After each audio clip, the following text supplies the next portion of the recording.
Hi friends, welcome to my channel. అందరికీ good afternoon. ఈరోజు లంచ్లోకి నేనైతే నత్తినీళ్ళు వేసి చింత చిగురుతో కర్రీ చేస్తున్నాను అనమాట.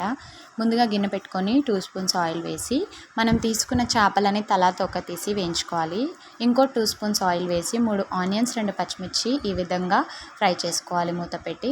50% మగ్గిపోయిన తర్వాత చేపలు మనం ఇందులోకి వేసుకొని మళ్ళీ ఒకసారి మూత పెట్టి మగ్గించేద్దాం. ఈ విధంగా మొత్తం ఫ్రై అయిపోయిన దీంట్లోకి చిటికెడు అల్లం పేస్ట్, చిటికెడు పసుపు వేసేసి పచ్చివాసన పోయేంత వరకు కలిపేసుకుందాం. మనం తీసుకున్న చింత చిగురు కూడా వేసి మూత పెట్టి మంచిగా మగ్గించేద్దాం. ఆయిల్లో చేతితో నలిపి వేసుకున్నాను. 1 టేబుల్ స్పూన్ వరకు కారం, ఉప్పు, ఒక చిన్న సైజ్ టమాటో వేసి ఒక హాఫ్ గ్లాస్ వాటర్ వేసి ఒక 5 to 10 మినిట్స్ సిమ్లో పెట్టి మగ్గించుకుంటే ఈ విధంగా కూర అయితే రెడీ అయిపోతుంది. నేను చూపించిన చేపల్ని మీ సైడ్ ఏమంటారో కమెంట్ చేయండి. మేమైతే నత్తినీళ్ళు అంటాము. సో ఈ కాంబినేషన్ కర్రీ ఎంతమందికి ఇష్టమో కమెంట్లో చెప్పండి ఫ్రెండ్స్. వీడియో నచ్చితే లైక్ చేయండి. Bye bye.